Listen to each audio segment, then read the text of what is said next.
Les créateurs de Floaté reviennent sur l'offre très étonnante que leur a faite Anthony Bourbon dans Qui veut être mon associé ?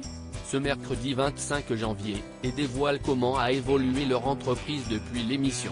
Les créateurs de Floaté ont fait le bon choix. Ce mercredi 25 janvier 2023, M6 diffusait un nouvel épisode de Qui veut être mon associé ? Avec, au casting, Thibaut et Philippe, un duo d'entrepreneurs venus présenter leur t-shirt pour enfants anti-noyade. Le produit a immédiatement emballé Anthony Bourbon, qui a fait une offre inédite, 100 000 € pour 20% de leur marque, la moitié de ce qu'il espérait, mais seulement s'il acceptait de ne pas écouter les offres de ses camarades. Un choix cornélien pour les deux entrepreneurs, si est vrai qu'on s'est immédiatement demandé si ce n'était pas une erreur de ne pas attendre les propositions des autres investisseurs, mais, étant donné qu'on avait un délai de réflexion pour se poser, on en a profité, explique Thibaut à Télé Loisirs. Qui veut être mon associé ? Les créateurs de Floaté prennent Anthony Bourbon à son propre jeu. Le Toulousain raconte également la façon dont se sont passées les concertations avec son associé. Moi je lui ai dit, je pense qu'il est en train d'essayer de faire un braquage et donc qu'il y a de meilleures offres qui viennent derrière.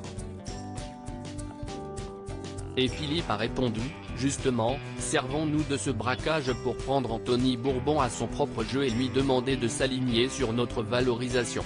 Une stratégie qui a marché puisque l'investisseur a accepté d'obtenir les 20% des parts, contre 200 000 €.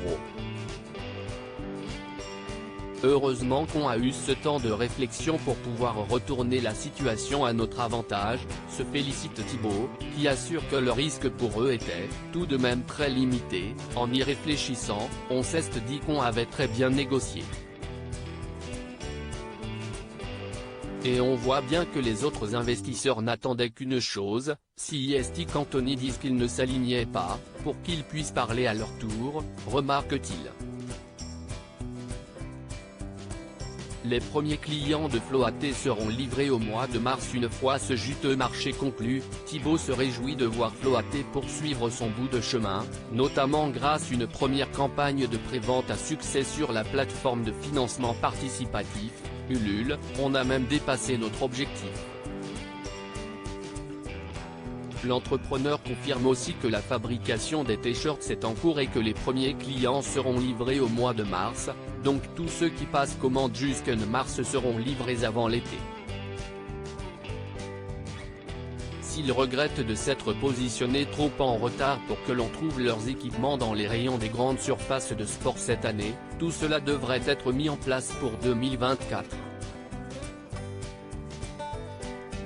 On va proposer de nouveaux produits toujours autour de la protection des risques et des accidents, promet enfin l'entrepreneur qui préfère rester discret, par peur de la concurrence visiblement très féroce.